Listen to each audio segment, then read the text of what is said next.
Hi, everyone, and welcome to my review of Creative Control. Creative Control. Thank you. So, this is a film that I found out about a few months ago, and after I saw it, I found out that it premiered at the South by Southwest Film Festival last year. Not this year, but last year. And this movie's presented in black and white, and it's just something different when you go see a movie these days, that you actually see a modern day film shot in black and white. It doesn't really happen very often, and it's kind of nice to see. So that's what really intrigued me about this film the most, and also the fact that Reggie Watts, the great musician, comedian, artist, whatever, just really great guy. I love him from Comedy Bang Bang and other things that I remember seeing him on Conan years ago. So, what is this movie about, and who made it? Well, the star of the film, Benjamin Dickinson, I believe his name is also the director and the co-writer of the movie as well. So this movie takes place in the not-too-distant future in New York.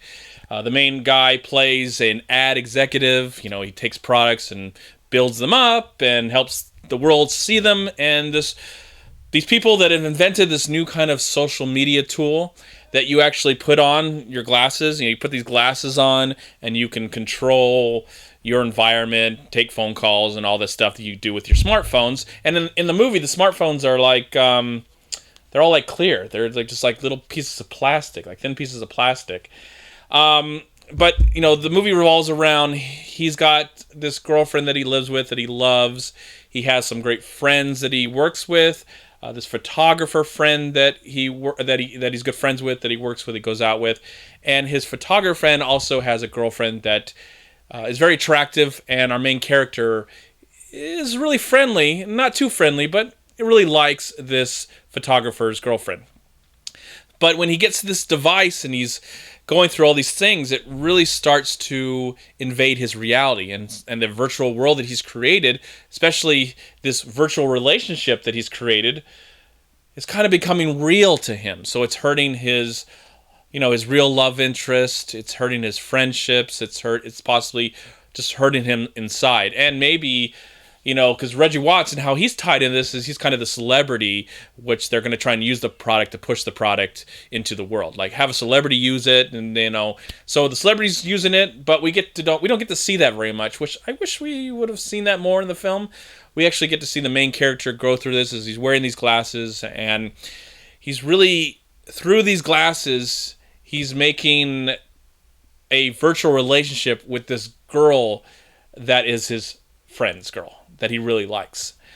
And then there's much stuff else going on. It's kind of a simple story. The stories really haven't changed about relationships and dealing with, adultery or cheating, or that's the same thing, or just dealing with different ideas when it comes to love, living in New York, and relationships. It's kind of all the same thing that we've seen before 100 million times, but this one's doing it through this weird new technology that I don't know if one day will actually ever exist. But we use their smartphones, and we can look through a pair of glasses, I guess, and do some things too. But I don't know if this is, this movie kind of reminded me of Her, though I don't think it's smart as Her. But I do love a lot of the ideas about the movie. I like that it is presented in black and white with some color. There's a little bit of color there if you notice. But it was just different. It was weird, surreal. Some moments were quite funny. Other moments were quite sad. We do get to know some of the supporting cast, as long as what am I trying to say?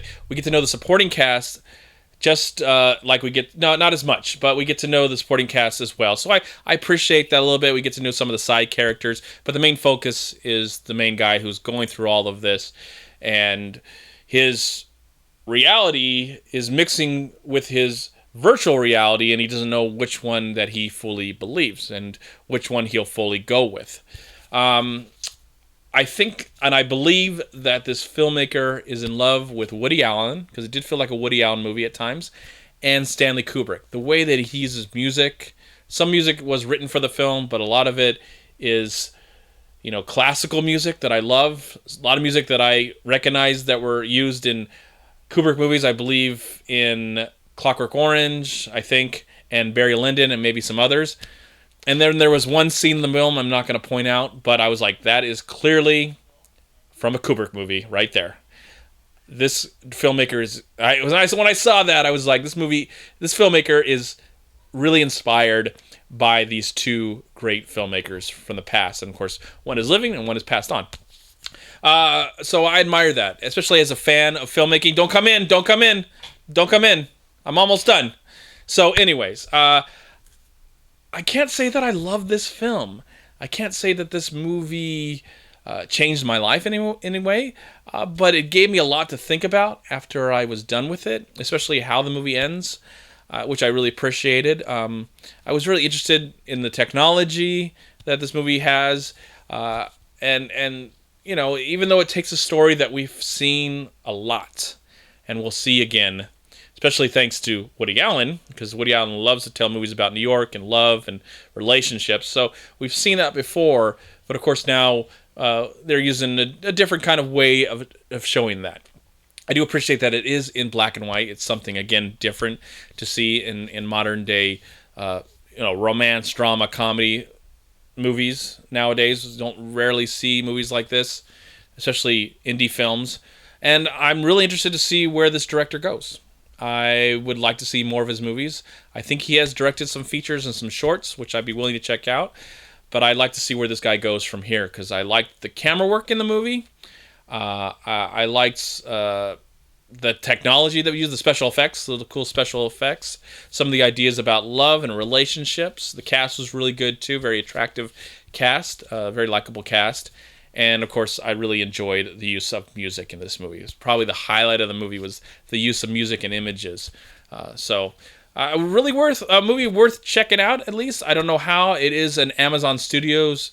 I think they bought it, and I'm glad I got to see in the theater. So maybe eventually, if you have an Amazon Prime account, it hopefully will be available there if you want to see it.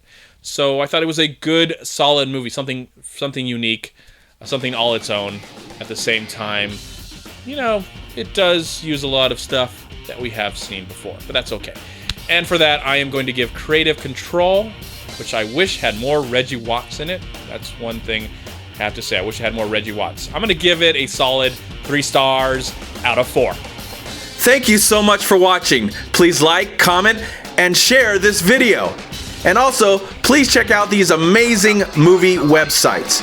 And if you enjoyed this review, please click here to subscribe to my channel, and also please check out all my recent reviews right here on YouTube.